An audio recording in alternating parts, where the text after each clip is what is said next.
I say this not to declare the end of American racism and the fulfillment of some liberal utopian wish. Racism continues to organize much of our society. Even if many fail to acknowledge this reality, we see it in the theater of Tea Party politics and in the facts surrounding the recent economic downturn. Just dig deep, you'll see it. And not so deep, you'll see it. Most black folk are catching hell in this country. And our communities are suffering terribly. This we know. But what I'm referring to is a bit more elusive. It goes beyond the all too familiar facts of black misery in the U.S. What we're seeing is the collapse of a particular social and political imaginary. The crumbling like an autumn leaf underfoot of a way of seeing the world that is rooted in how most black people imagine their lives, how they stand in relation to others, how they expect matters to turn out, and how those expectations are based in a moral outlook deeply rooted in stories of struggle. This collapse has occurred, ironically, under the weight of the success of a particular quest for black freedom. That is to say, the civic mythology of the civil rights movement, a story that equates Martin Luther King Jr.'s dream and by extension black people's political desire with the aims of America itself, contains within it the death warrant of black America. Oh, you didn't hear what I just said. The very idea of equating black people's political desires with the aim of America itself contains within it a death warrant for black America. There is the idea, and it has been a cruel feature of a certain liberal vision that has animated American politics since at least the New Deal, that the price for wholesale inclusion in American life for black people is the evacuation of blackness itself. An emptying out of this sign as African Americans become simply and ideally Americans. On its face, such a goal seems laudable, but its more insidious effects rest in the presupposition that black people cannot be black people and Americans.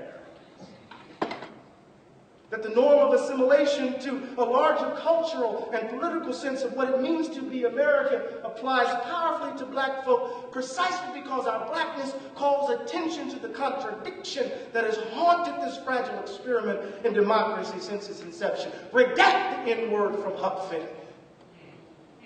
Huh? Tell the story that the founding fathers were really emancipators. Tell the story, Haley Barbour, that Yazoo City during the context of 1964 was actually a benign place. Assimilation then becomes a strategy of evacuation, a means to banish to the margins a trenchant criticism of the failures of our way of life. Today, blackness no longer signifies the contradiction of American ideals. If blackness is to register any public meaning at all, it must affirm the normative values of America, and its political content, if it is to have any at all, must be that of King's dream, or else it is rejected as a puerile form of identity politics. Its invocations as the rantings of those who profit from the race trade, as a politics of victimization, or simply as reverse racism. Now, there's a story I can tell, but I want to get to some conversation because I'm provoking on purpose. The idea here is that the current failures to address the distinctive problems of black communities and brown communities in the United States result in part from the success of a neoliberal conception of blackness, a view that presumes that broad-based social and political integration carries with it the erasure of black political distinctiveness. What follows from the success of this move is the contraction of black public deliberative spaces. Where and how do we talk about black suffering in public today? Right? It would seem that the very idea of blackness as a means to expand the realm of American politics has given way to a more cynical version of colorblindness, which puts forward a troubling form of race neutrality and an unstated belief of white over black. Normative blackness or normative whiteness remains intact. So in this moment, when blackness seems to have been emptied of its political significance, when King has been conscripted in this effort to wash our hands of our national sins. When President Obama's election becomes a ritual of expiation, Sister, we can now declare that we are in a post-racial era where all of the ugliness of our past and present can now be placed to the side. What must we do? I think we must boldly reassert blackness's value for American democratic life. Black talk cannot be banished to the margins, whatever that is. How else are we to talk about the foreclosure crisis that has disproportionately devastated black communities throughout the nation? How do we address the fact that some Americans may have escaped another Great Depression, but many black communities throughout the country are buried beneath the rubble of this economic collapse? What languages help us talk about the impact of incarceration on the life possibilities of young black men and women? Blackness cannot be invoked here simply as a way of registering a culture of pathology. A beer summit is not sufficient. Such moves leave in place the corrosive belief that our national hands are clean and protect the illusion of our innocence. Colorblindness is not the answer. In fact, it is the master key in these trying times, one idea of whiteness that undermines our treasured principles of democracy. What has become clear, at least to me, is that a certain vision of black freedom comes with an enormous price.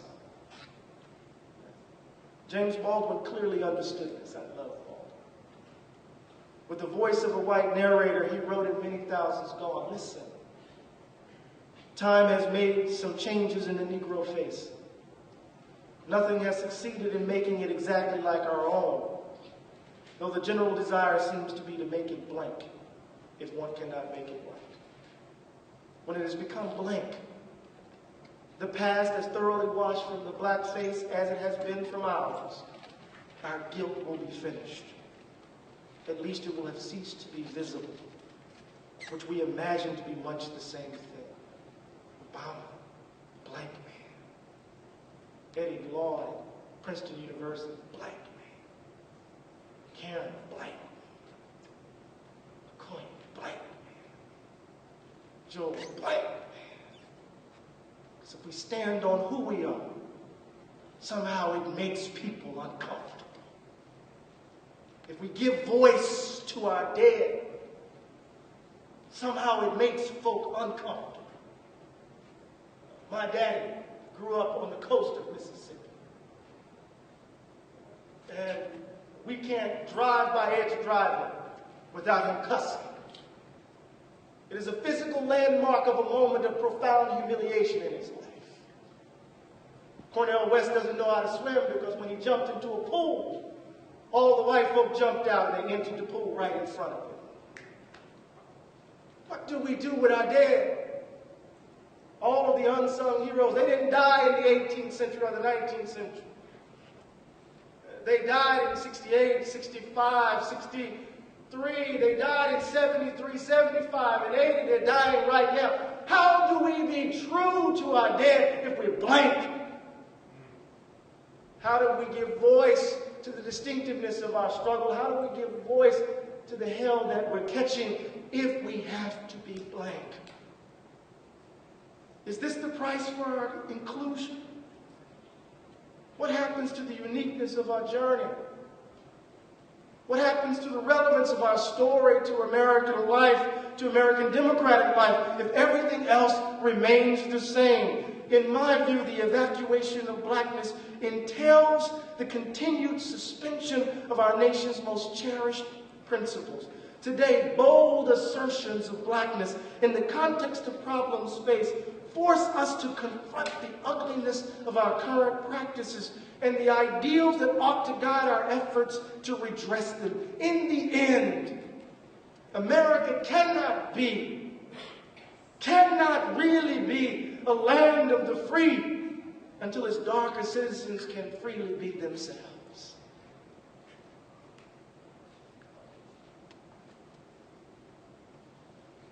I think King was reaching towards this. Until every American, no matter where they're born, no matter who their parents are, no matter where they're educated, have the opportunity to make good on what God gave them, to live a life of dignity, to live a life of self-respect, and to try to make good on the talents that God placed in them. I do not want to give up on who I am. And until I can step in public and be me, and say, God of our weary years, and God of our silent tears, God who brought us thus far along the way, if I can say that, and you can identify in that story the same way that you can identify in Goebel's Dead Souls, the same way you can identify in Keats's poem, the same way you can identify in Dostoevsky's literature, if you can find in this journey something about the human project, something about what it means to move from womb to tomb, then I can enter into this space on my terms and not turn my back on my mother's grave, on my grandmother's grave, on my great-grandfather's grave. Do you feel it? America, king, by the irony of history, is the greatest example of our power and our most stringent test. How will we celebrate? Thank you. Let's open up to questions.